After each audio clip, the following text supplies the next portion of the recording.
What ends at the White House, tucked here behind the barricades and the trees, usually begins at the White House, the inauguration.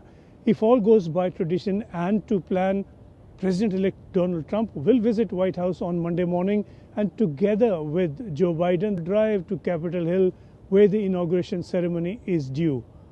It hasn't always gone to plan. It didn't last time.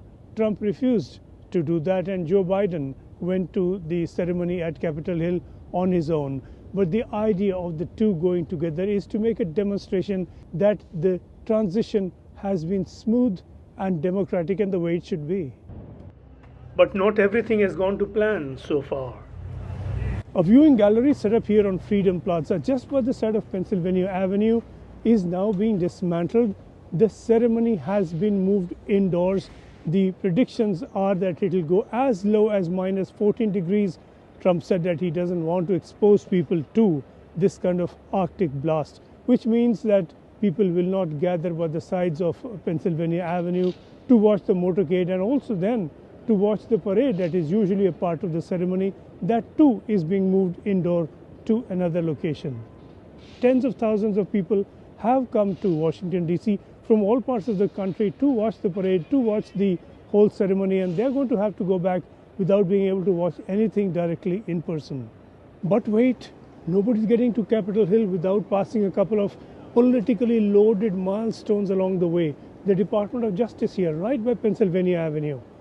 This is the department that pursued those federal cases against Trump, the January 6th rioting case, the classified documents case. The prosecution was led by Jack Smith, the special prosecutor, about whom Trump had a few things to say. Crooked, horrible, we know all that. Jack Smith said, in fact, just a few days back that he had a very firm case against Trump. The trouble is that Trump got elected and presidents in the US have a way of sitting beyond the reach of law. We are not done with Pennsylvania Avenue just yet. We are still en route. A good time to cross the road. The FBI office here in Washington, D.C., long Trump's least favorite place in America. It's the FBI that was the front end of the investigations launched by the Department of Justice on the other side of the road. It is the FBI that was the police front of those investigations. It's the FBI that raided his house in the classified documents case. And then and later, Trump had a thing or two to say about the FBI. Now they're, of course, under his control. Pam Bondi is his special appointee, the Attorney General heading the Department of Justice. Kash Patel, who has emerged from the shadowy figures of the Secret Service in Trump's first term to now head the FBI. Neither the FBI nor the Department of Justice will go after Trump now. They can't. They may, in fact, go after those who went after him. Trump has moved past those issues with the FBI here and the Department of Justice. In his own way, so has Biden. On then to Capitol Hill. The oath-taking ceremony will take place in the Rotunda Room, which is a round room directly under that dome there, and that does mean this limited space. It's only going to be those with tickets for the presidential platform and members of the Congress all standing. A lot of people who were ticketed to attend that ceremony in there will not be able to join that ceremony for that reason.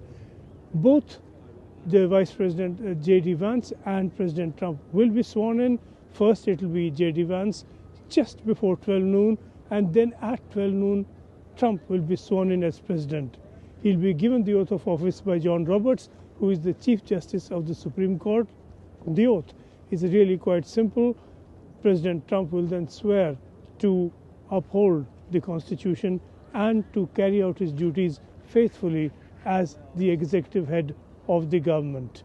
Following that, there will be the national anthem played by the Marines and then a 21-gun salute, at the end of which President Trump then will give his inaugural address. At the very end of the event, a helicopter will fly Joe Biden away.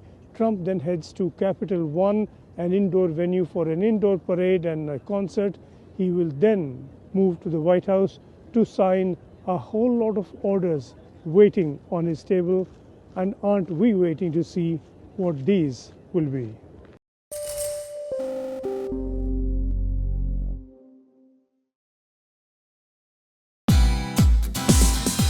Thank you for watching us on CNBC TV18. For all news and updates, subscribe to our YouTube channel and watch us on all social media platforms.